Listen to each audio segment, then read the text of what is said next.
What's up, everybody? We are together at the Charleston branch office. You may recognize the art. Affectionately known as the Home Two Suites, or actually factually known as the Home Two Suites. The Home Two Suites in North Charleston. Affectionately known as the Charleston branch office. But yeah, we're together. We're live. We got a ton of stuff to talk about. Eleanor might be joining us. Who knows? Because she has some strong feelings about quiet quitting. Don't we all these days? Oh my gosh. I know. Everyone's hot takes and cold takes and warmish takes on quiet quitting is like my entire news feed right now. Yeah, but there's definitely some other things to go through first. Yeah, for sure. And don't worry, guys, since Aaron's here, there's hockey news. So much.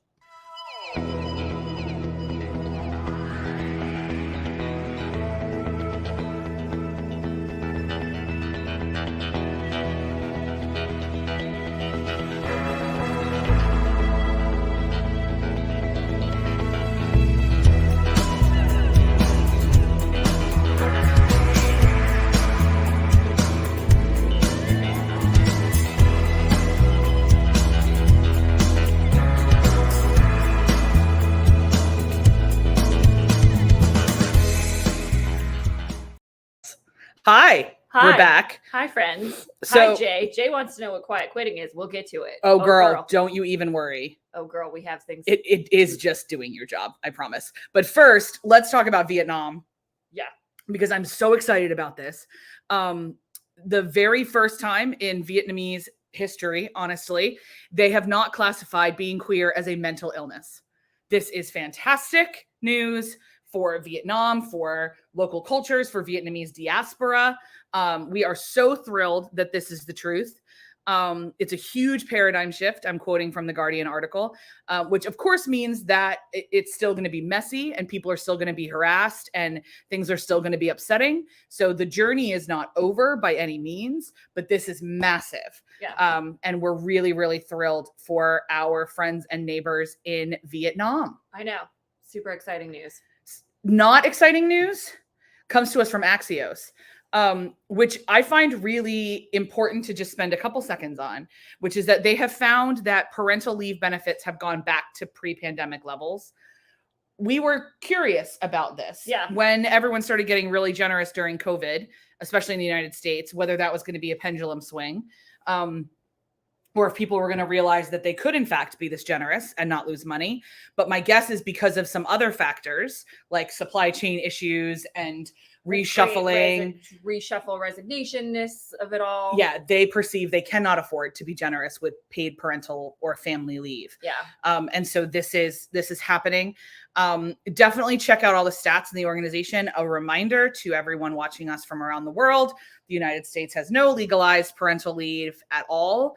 A standard understanding is 6 weeks for giving birth. You heard that right. For the woman, some companies provide paternal leave, but very few. So this is a thing that we need to be tracking very, very closely.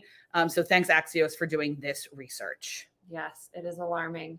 What is not alarming and what is in fact good news is our next empathy exercise. It comes from our dear beloved Canadian correspondent, Jay, who is live with us on the chat. And this is the story of Michelle Obonsawin. I apologize for mispronouncing your name, as I'm sure I just did. But she has become the first Indigenous person nominated to the Supreme Court of Canada. She is a Franco-Ontarian Abenaki from Odanak or Odanik. Again, sorry, I don't know. I did not look up the pronunciation beforehand. Normally I do, but since we're traveling. But she served on the Ontario Superior Court of Justice since 2017. And it's a great empathy exercise just to, for representation. We love representation for empathy exercises. But she wrote in her application questionnaire specifically about her indigeneity and said, I believe my experience as a Francophone First Nations woman, a parent and a lawyer and a scholar and a judge provide me with the lived understanding and insight into Canada's diversity because I and my life experiences are part of that diversity. And that is literally what, representation does it does what it says on the tin. That's what it is. She is bringing her unique lens and unique lived experiences to hopefully broaden the Canadian justice system into a little bit more inclusivity. So we're very excited about the nomination. We'll be following it and hoping it goes through. I have no idea if it's similar to our Supreme Court nomination processes, but we guess we have 2 Canadian correspondents, so we'll just ask Jay or Eleanor. I'm sorry, I just saw this headline, and I want you all to know Saskatoon Children's Bible Camp officials condoned exorcism as necessary spiritual warfare. I'll be talking about that soon. Don't worry. Thanks CBC for that. We'll put a pin in that one and come back to it. Okay, I'm gonna have some feelings about that. Okay, other things I have feelings about. Double checking, Middletown, Pennsylvania, which is near the center of the state. It's near our capital, Harrisburg. Has canceled a school district there. Has canceled the entire high school football season after social media posts demonstrating hazing came out during their training camp. The players assaulted a boy, in particular, using a Theragun against his will on his buttock area. My guess, even though this article does not classify it as, my guess is that it was homophobic attack in nature. And so I am particularly pleased that this school district put its money where its mouth is in a way and canceled the season outright. There is no excuse for hazing. There is no need for it. And it is never, a football season is never more important than the physical safety of a child. Yeah, and it's remarkable too because high school football in Pennsylvania is insane. Well, like, Central and Western, Eastern, we don't care as much. Oh, really? Oh, no, don't really care. Wow. But Central and Western, massive. It's very, and is this in Central or yeah, no? This is Harrisburg. Yeah.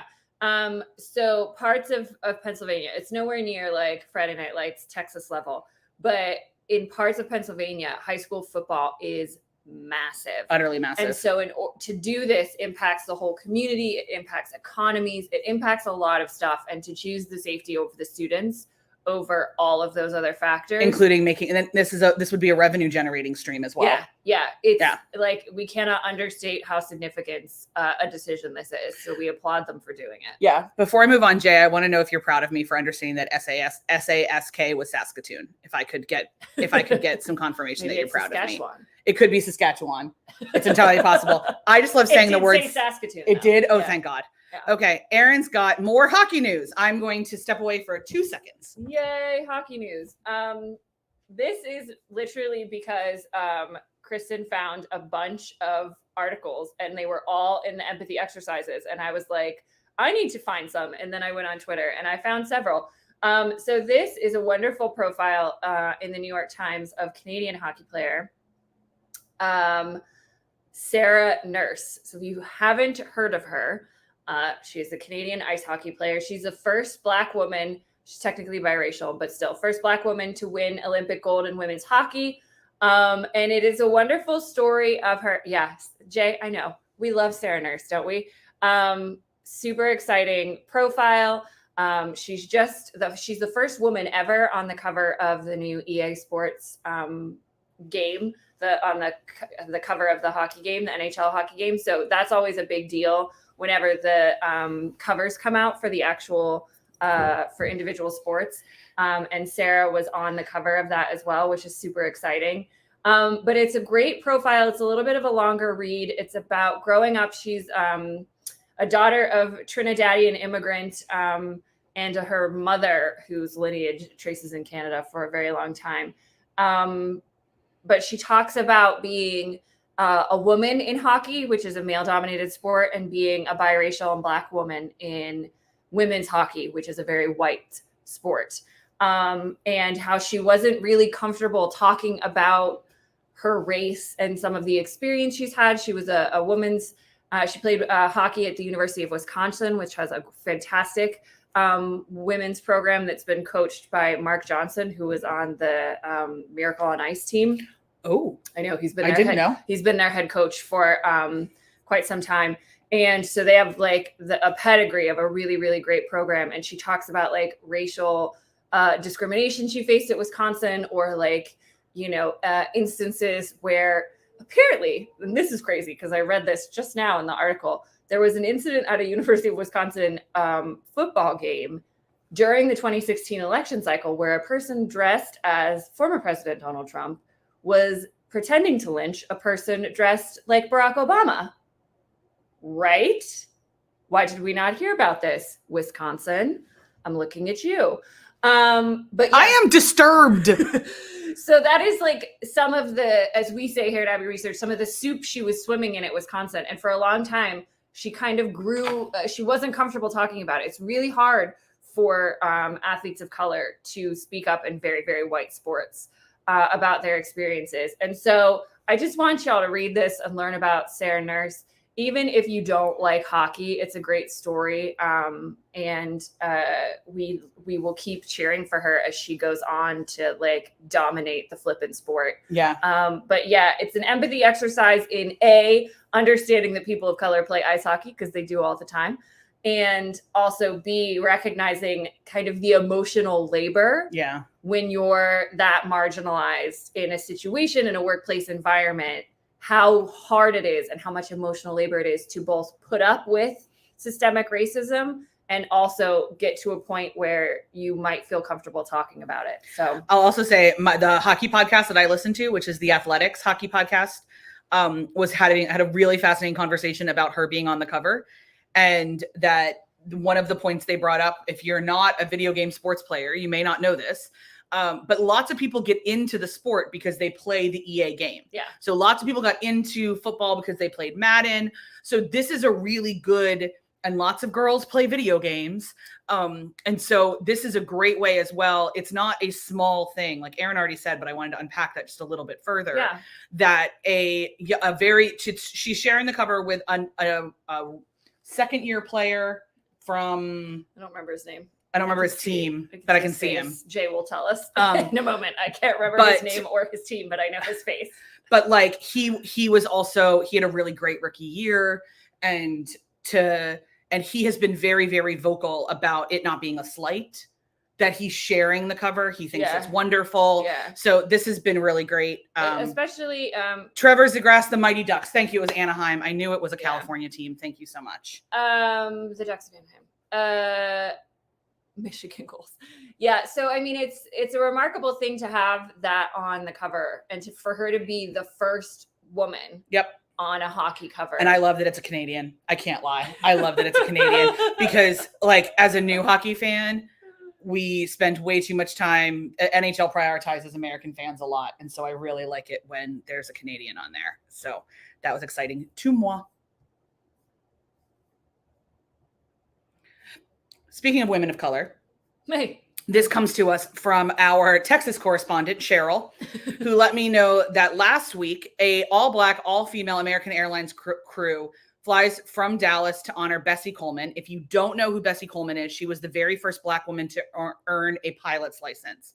And it wasn't just the pilots and the flight attendants. It was the ground control staff. It was the people who cleaned the plane. It was like they were careful. That picture is baller. Isn't it amazing? I love that I picture. love it. It's like, yes. Yeah. And DFW is one of the hubs of American. So this is a statement. It is actually their corporate headquarters. So this is a statement from them as well, that they are proud of this, affirming this, everything else. Hi, Siobhan. Hi, Siobhan. It's been a little while. We're glad friend. to see you again.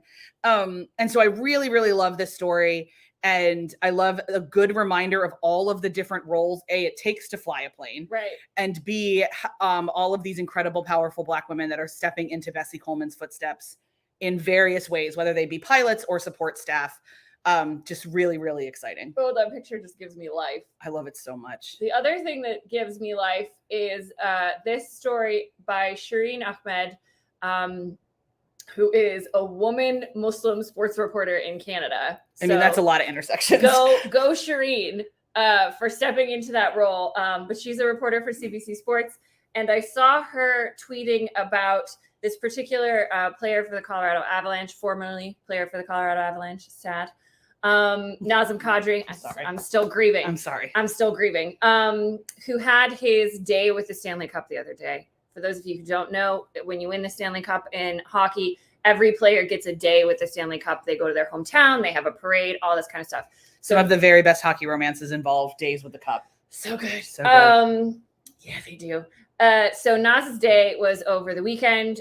Jay and I were sharing all the sob videos and stories. And yay, Nazim, I'm so excited. And so I saw Shireen tweeting about it and tweeting about the significance of it, because one of the first stops that Naz did as an openly and advocating Muslim player, he talks about being Muslim all the time. And it's a huge part of how he engages professionally as a hockey player, which is a choice that he makes. He took the Stanley Cup to the mosque in London, Ontario, where he's from. And it was what we believe to be the first time the Stanley Cup has ever visited a mosque, certainly taken by a player. So then she started tweeting, and she tweeted this article that she wrote shortly after the Avalanche won the Stanley Cup at the end of June. And I wanted to share it because it is emblematic of this representation that we're talking about, and kind of broadening our understanding of what it means to be an athlete. Never mind, I'm talking specifically about hockey, but this is, something that happens in all sports.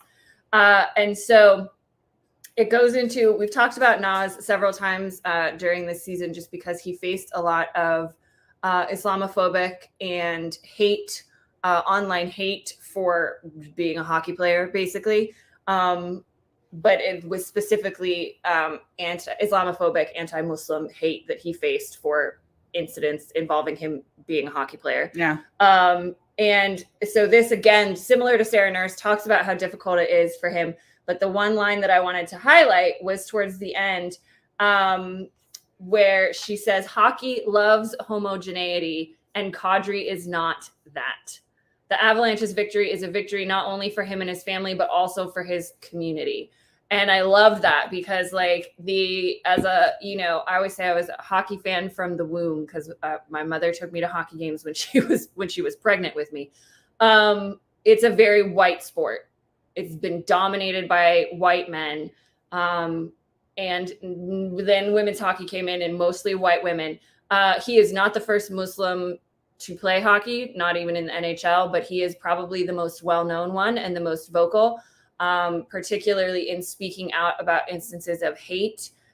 He founded the Nazem Kadri Foundation, and after a Muslim Islamophobic hate crime in London, Ontario, they worked towards helping men's mental health with the organization. So he's it's a difficult one, because, one of the conversations we have about marginalized athletes is that, they have to be kind of like the ideal athlete, right? Like the poster child and doing all the good things. And so it's important to talk about this, but to say, he is doing all of this stuff because he feels that it's important. He is not required to do all of this work for us to help us better understand what it is to be a Muslim and a hockey player. But one of my favorite things from his parade was when the incident took place in their series against St. Louis, a lot of people were telling him to go home, and he's from London, Ontario. And so somebody tweeted, and they were like, well, finally, Nazem is listening to all of those, all of those haters, and going home to London, Ontario, where he was born and raised.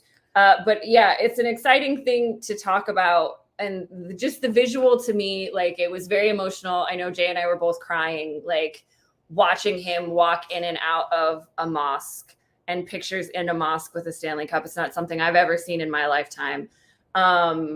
And what that shows in a way that's so similar to what Sarah Nurse being on the cover of the EA Sports shows young Muslim kids who might want to be interested in playing hockey to see that it's happening. So super exciting. And we wanted to end on a happy empathy exercise before we get into what the HE double hockey sticks quiet quitting is. Okay. So too long didn't read. Thoughts and feelings. We have a lot of them. It is the movement that let me just let Eleanor know we're talking about this, because I think she's going to be joining us. So it is the kind of attitude. Okay, let me not be cynical about this. So the definition of quiet quitting is people who are no longer working overtime or who are kind of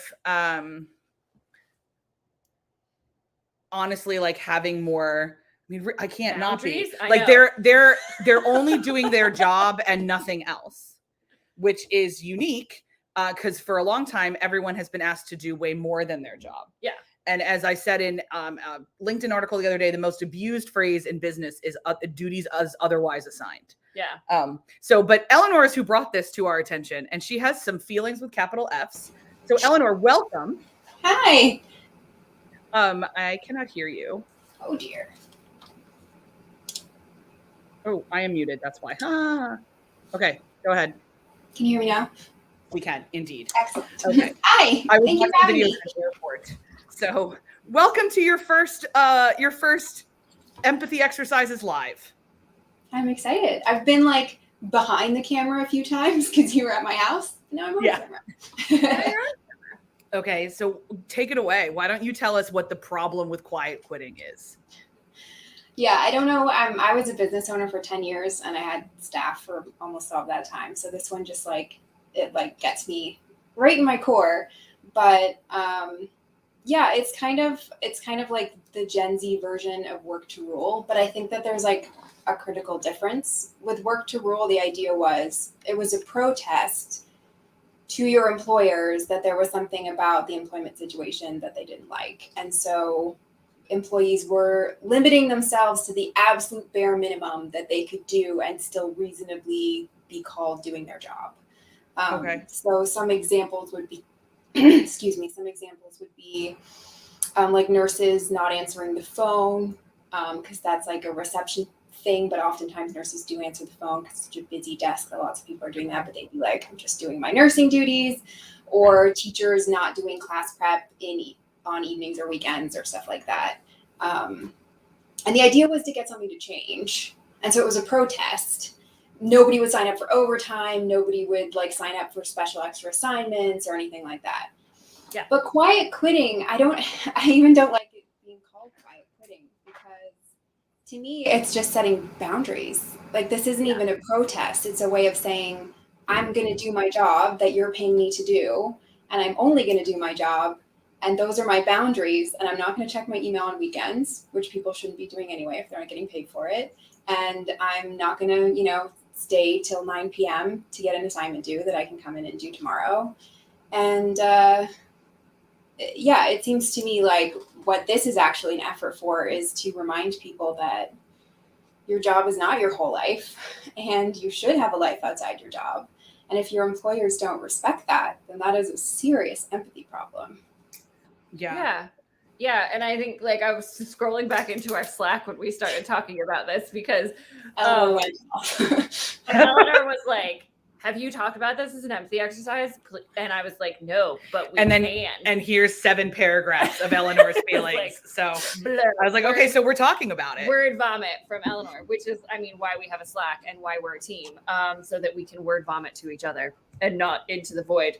But I was scrolling to find what Kristen called it. And she was like, and we went into this conversation about like, we don't like the word quitting because it's not quitting, it's setting boundaries. Yeah, they're not resigning anything that those are technically agreed to. Yeah, and Kristen being the clever one of the two of us, Eleanor is very clever, but it was like demanding to be treated like a person, the movement is what Kristen called it. And that's like what we're talking about, right? Like we're talking about we say all the time, clear communication is kind communication. We just had a conversation today in Charleston with training that we were doing about generations and one of the questions was like, we work with athletic staff and we work in like, college athletics and we have to work on weekends, but then we get support staff in other administrative areas that are like, I don't answer my email on the weekends.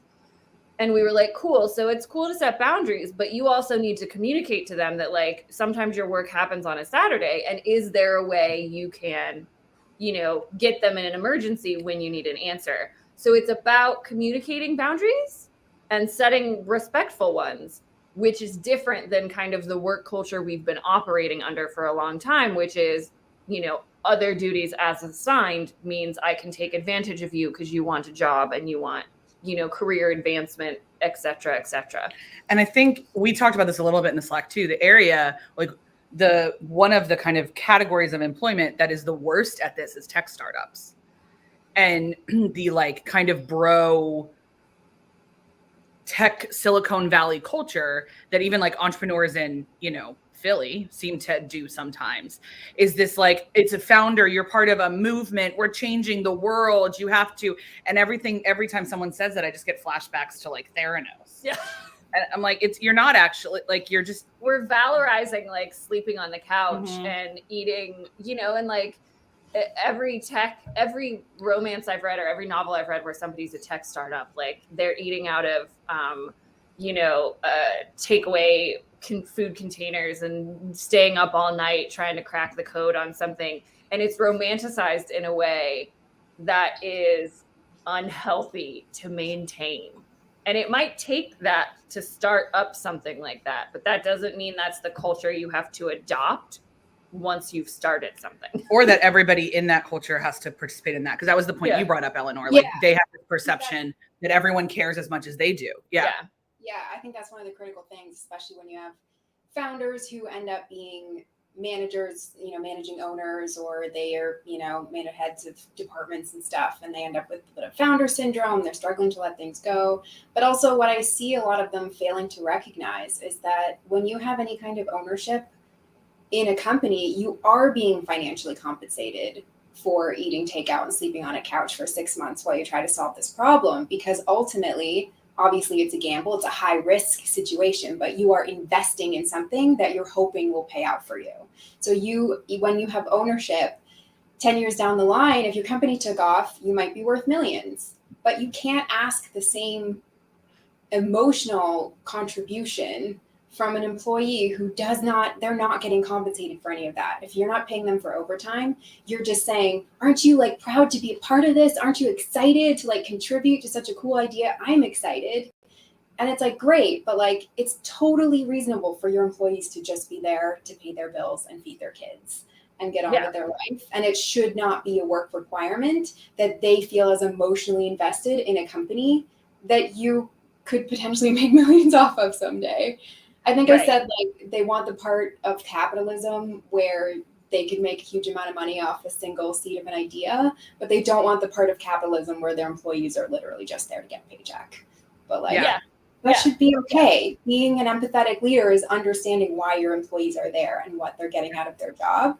And for the vast majority of employees, the biggest thing they're getting out of their job is money. That's why we have them. It's okay. Just accept that. Yeah. Or health insurance, or, any of these things. And that's the other thing you've pointed out that we've done with this kind of culture is kind of, I don't want to say demonized, but like judged people who don't work in like for a passion. Yeah. Like who aren't following their dreams and passionate about their jobs. Like we've denigrated them in a way that like you should be, because now you can, because we've burst this bubble that like you don't have to just work 9 to 5. And like the narrative is like, well, as long as you're doing it to then get your side hustle, it's fine. Yeah. Like you can't just stop and all your hobbies have to be monetizable and you eventually have to make money off of them. So it's like the number of people that are like, so you write fic because you're going to publish someday, right? No, because it brings me joy. No, it can be fun. Yeah, we can do things for fun. Maybe you want to work retail and write in your spare time, and like that's what you want to do. Mazel. And I'll say this, I don't know if you experienced this in your industry, Eleanor, because we had very different industries. But one of the things we've noticed is if we maintain our boundaries for our employees, when something terrible happens and we do need people to work overtime or we do need somebody to step up, they are more than willing to, because they know that if we're asking, it's because it's a thing that has to happen. I'm not assuming that I own that time. Absolutely. And it's not even, and this also ties into another thing that kind of gets me, and I see a lot in startups, not just tech startups, really any small company, is this idea of like, we're a family. And so it's like, you hear a lot from people at the upper levels, oh, we're a family, so we all chip in and we do what we need to do to make sure everything gets done. But like family goes both ways. Yeah. And if you expect your employees to have the same kind of love and dedication for the company that they would for their family or family business they were a part of, then you have to treat them like their family too. And that means having space for when they have a day they suddenly need off. But if it's like, okay, I need you to work on Saturday because we're a family, but then your kid has a doctor's appointment, you got to use a whole sick day for that. It's like, this is not a balanced relationship and you're going to burn people out. But if you truly like it, and a company doesn't have to be like a family. It could be a purely professional relationship. It's allowed to just make money. Like, And I think that's somewhere on that scale of respect. If it goes both ways, then you absolutely get it back. And and I think it's the presumption that people are looking for a family in a work environment too, right? Which is a lot of what the three of us have been talking about for several weeks, which is, when people in positions of leadership, I'm thinking of even like Woodstock 99, right? We are obsessed with that. Where you take like your perception of something, what you want out of something, what your goals are out of something, and you assign it to other people. And say like, oh, well, because I feel this way, you must feel this way. So because I want this to feel like a family, you must want it to feel like a family. When like, no, the empathetic thing is to just flip and get to know the people that you're working with and are hiring, what they want, and create a culture that is like mutually beneficial and supportive. Yeah, one of the things I've started doing in job interviews when we hire for Abby is, so we are a family business and we take that word seriously. And what that means for us is that you are a person and we want to be able to work with you. If you have children, we want to know your children and we want to be able to work with you if something goes wrong. Because we all kept saying like, we're a family business and lots of our employees have been with us so long.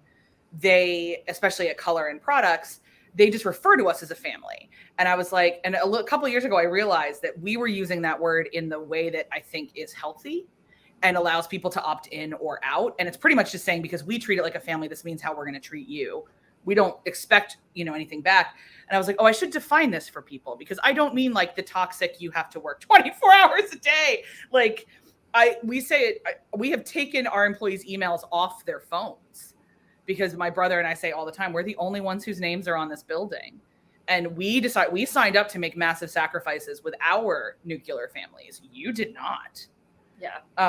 So he was on vacation. I have not gotten a chance to talk to him about quiet quitting, but I think Brian would have feelings about quiet quitting. My gosh. We could have like an Abby Company's empathy exercises live. No, he wouldn't want to talk about it though. He would just look at this and be like, it's dumb and their bosses are bad. Yeah. Like that would be Brian's entire analysis. Yeah. He would pop in and be like, no, we don't do that here. And then leave. Yeah. And I think too, no, go ahead. Oh, sorry. I was just going to say, it's good you brought up interviews, because I think that it starts from the very beginning.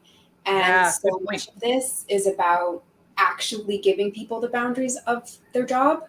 Because I know so many people who don't even know what their job expectations are. And they're either not getting performance reviews or not getting clear performance reviews. Why did we stop doing that? Are we afraid that it was so corporate? We wanted to be more loosey goosey. I don't know if it's this Google. We've got M&Ms and a pool table, kind of it's. God, cool. We dragged Google today too. I'm so glad you're with us. It's I have a relative who works for Google, so maybe I shouldn't say that, but it's this. It's if we give people freedom to pursue their passion, they'll find the thing and solve the problem. But at the end of the day, if you still have certain list of tasks that need to get done, and you expect a group of people all milling about, bouncing off each other willy-nilly to get that list of tasks done, and they don't, but you never defined what was anybody's role to do, then you can't blame them for that. But then you end up with the middle managers whose responsibility is to make sure the teams do that. Yeah. Being oh, you guys didn't come in on the weekend to finish everything that hadn't been done. Their job is to make sure that their team overperforms, basically. Yeah. And so they're getting it from the people above them. And it's just this snowball effect. It always ends up heaviest at the bottom, where it's why didn't you come in on Saturday? It wasn't done. Yeah. This connects in my brain to that movement a couple of years ago. I don't know if it happened. It probably didn't happen in Canada, but it happened down here, where we were trying to move to unlimited paid time off. And the idea was people would just take what they needed to do, which I always thought was the dumbest idea I'd ever heard. because Some it's not companies do it. some people. So like statistically, what we have learned is that the people that you wanted to take more time take less time. And the people that you wanted to take a normal amount of time take too much time. Take way too much time. Yeah. And so it has broken down team dynamics. People feel really left in the lurch. Like almost, I think the last time I read a stat on this was in Forbes 8 months ago. And it was something like 80% of companies that enacted it in the States reversed. That's Really? And went back, yeah, because it was absolutely killing morale. And they went back to like a standard, in the States, a standard vacation for executives is 15 days. Plus holidays, paid time off, and sick time. But like straight vacation is 15 days standard for like management and up. And so a lot of companies went back to that because again, this is what's teaching. People really love boundaries. Yeah. People really love to know what their expectations are. They love to know exactly what's happening. And then they know what questions to ask. If you're supposed to just go off and be amazing, that's terrifying to like most normals. Yeah. And I think your point was so good, Eleanor, that like it has to start with the interviews and it has to start with the contract. And like we got this question from a friend of ours a couple months ago where there was an issue with one of their employees. And our first question was like, was it in the contract? And they were like, well, they haven't signed the we haven't given them the contract yet. I was like, then this is a moot point. I was like, well, then they don't know what their job expectations are. Like, they don't know what their boundaries are. Like, you can't really, they were kind of hamstrung by it because they hadn't clearly communicated from the outset, like what was and what their time off was like. Yeah. So I think it's one of those things, and we had this conversation a lot this morning in our training. Like, we tend to pendulum swing a lot with this kind of stuff, and we're like, oh, the answer to like cubicles is pool tables, and then the pendulum swings back, and we land somewhere in the middle where we have like comfortable spaces and boundaries, and like the answer to we pendulum swung to like unlimited time off. Doesn't help anybody. Because we were overworking people. No, the answer is like ask people what they want, communicate it, and set boundaries so that they don't have to take 2-week vacations to recover from the other like 9 months of their year. Yeah, I'm laughing internally, by the way, because just so everyone knows, I'm talking with 2 people I've never given a contract to. No, I have a contract. Do you have a contract? I never got one to Eleanor. Eleanor has no contract. But we discussed, I have a very hazy job description, but the reason so I guess but that's a really good point. Like I constantly go to you as your technical boss and say, are you how are you feeling with your workload? How are you feeling with the hours? What is happening? We check in once every couple months. It takes us 3 minutes. It's not hard. Yeah, it's not hard. So it is entirely possible. Like if the way that your company is structured, especially if it's a small company, requires that some people have weird jobs or some level of lack of boundaries or edges, then you just have to talk about it. You have to find out what amount of work makes people feel burned out, or if there's a type of work that drags them down more than others, and how can we spread that out, and do we need to hire other people? And it is just communication at the end of the day. And I think it's the same with like when we talk about being introverted and extroverted and being public speakers for a living and like educators for a living. We had to have this conversation, but we sat down and Kristen was like, cool, what is it like for you? How can I support you? And then there are times when she looks at me and she's like, we have to be on all day.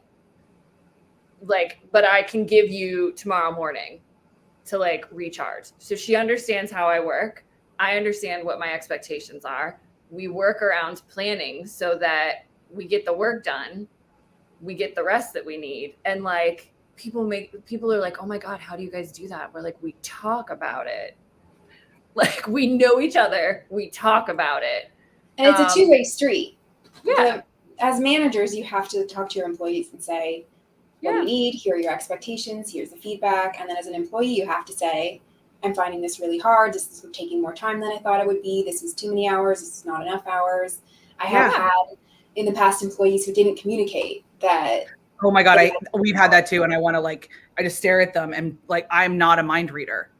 I have sat them down and be like, how are your hours? Are you happy? Do you want more? Do you want less? Like we hire more people to just fill the hours. So like, just tell us what the cutoff is. And they were like, no, I'm fine. It's great. And then a few months later, they were like, apparently complaining behind our backs to other employees that they were getting too many hours. It was like, these are all optional hours. You sign up for the hours that you want. Like, you just say no if you don't want them. And if you as an, like, in some ways, this whole quiet quitting thing is just like, all you have to conceptualize is that as an employee, you are a person, and it's totally fair to expect and demand empathy and understanding from your managers.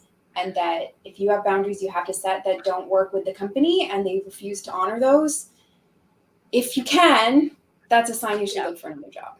And I think like the phrase quiet quitting makes me angry on like multiple levels. So I hate the judgy tone of it when really we're talking about boundaries. But the quiet word really bothers me, because as an employer, I'm really annoyed if people don't communicate and they just stop doing the work. Because all that's going to do is cause even more stress and more strife and everything down the line. Yeah. Setting a boundary and saying, I'm not doing this anymore. Hey, by the way, I'm not answering calls after 6 p.m. anymore. And then not doing it. Amazing. Stand that boundary. But like, as an employee, like you just said, you also have a responsibility to your team, like you just do, because if you stop doing that stuff and it falls through, I just think of like all the customers who are being let down. And business culture is stressful enough right now as like solving problems and supply chain problems. So if people are just like waking up one morning and they're like, nah, I'm not doing that anymore, I'm just going to do my job description, and they don't communicate that to anybody, I don't think that's okay either. Yeah. Yeah. And obviously not everybody has the privilege to look for another job. No.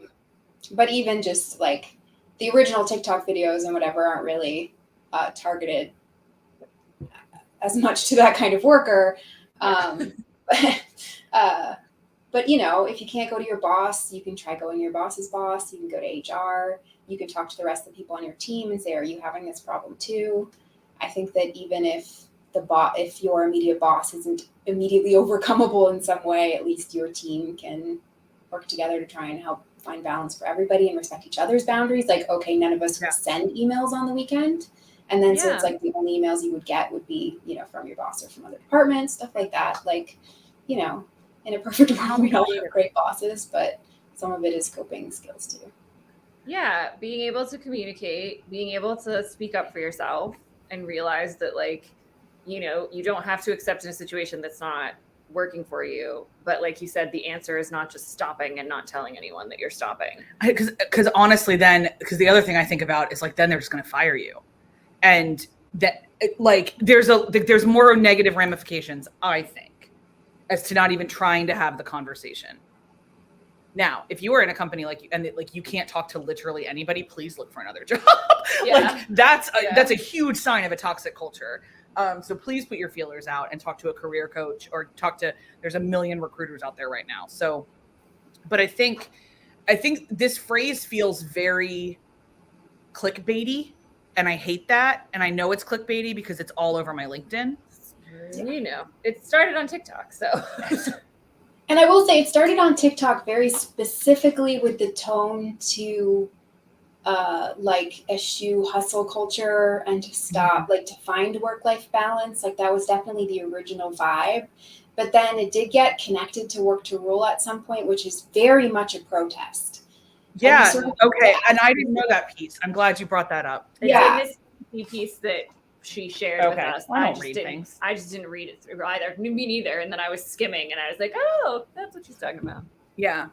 So work to rule is this idea that your workplace can do better. And so you as a team are going to demonstrate how much extra work you do to show them that you need to be valued more.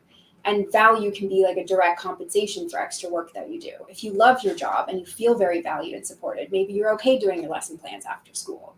But if all the teachers say we are not valued enough by our school, instead of going on strike and potentially hurting the students, we're going to work to rule. We're only going to do exactly what is expected of us by the minimum read of our contract. But quiet quitting is more like, don't let your work take over your life. Don't let your bosses violate your boundaries. Don't accept a job that you know is going to treat you that way. And that's not, that's just being a person and setting boundaries. And if you're a young person in the workforce, that's really scary, but like, it's something you have to learn how to do. Yeah, absolutely. And I think like, I have very different energy needs than the two of you. And so for me, That's an understatement of the damn century. But so for me, us combined don't even come close. Don't even come close to it. My favorite part was that I was at Eleanor's house a couple weeks ago, and like the amount of talking just like died throughout. Like we went to a baseball game together, and there was just less and less and less talking.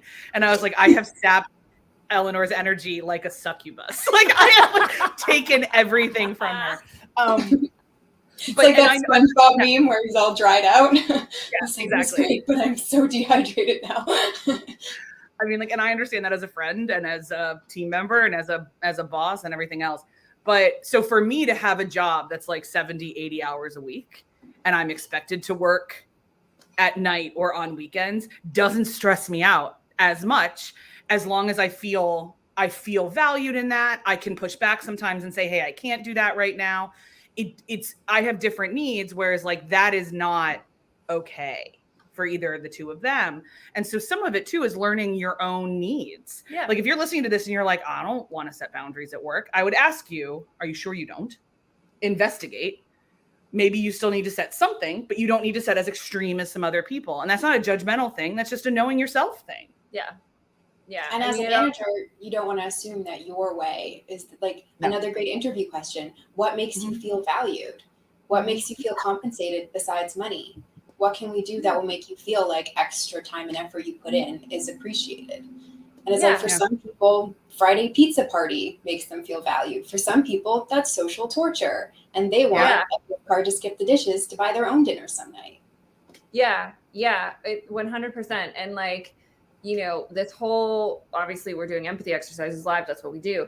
Like this whole conversation is about really at its core, empathy and emotional intelligence, like understanding yourself, being emotionally intelligent enough to understand yourself, taking the time, and then turning that around and practicing empathy with yourself and with others, and not making assumptions about the people that you're working with, and asking questions, being curious. You know, what makes you feel valued?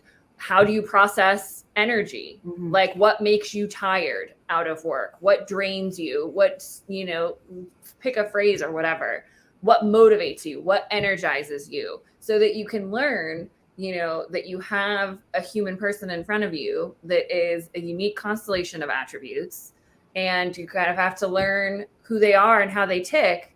And that's how you build a culture that's not this crazy, that doesn't end up needing to be work to rule or have a bunch of, I don't even want to say it out, quiet quitters. Well, so the three of us have to come up with a better phrase, and we will.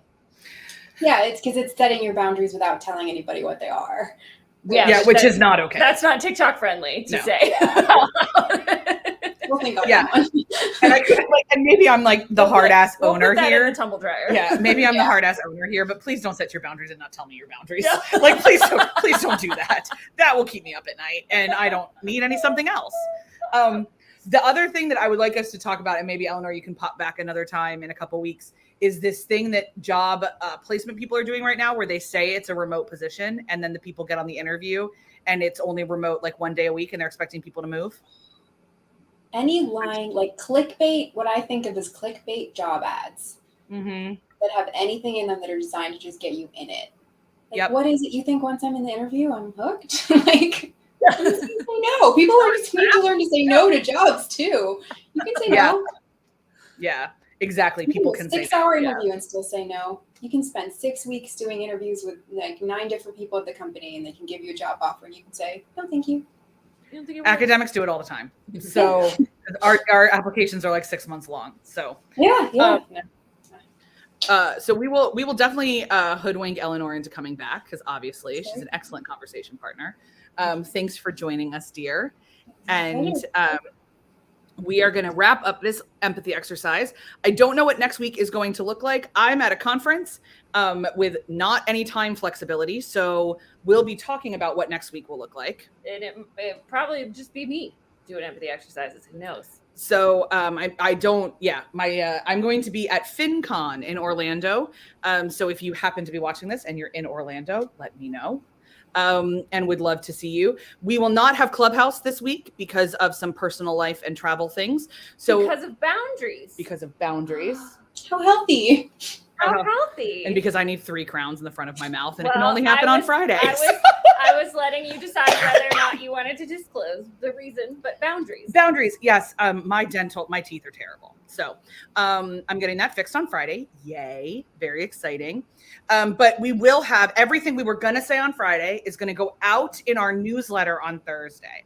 So we've got some conversations about Pakistan. We've got conversations about this school in Missouri that has brought back corporal punishment, and how we then discovered that 37 US states allow corporal punishment in schools. So we're going to be thank you. We're going to be talking about that in our newsletter. That was a rabbit hole we did not want to find, y'all. And I'm proud to be an American. So we'll be talking about that in the newsletter, so you do not want to miss it.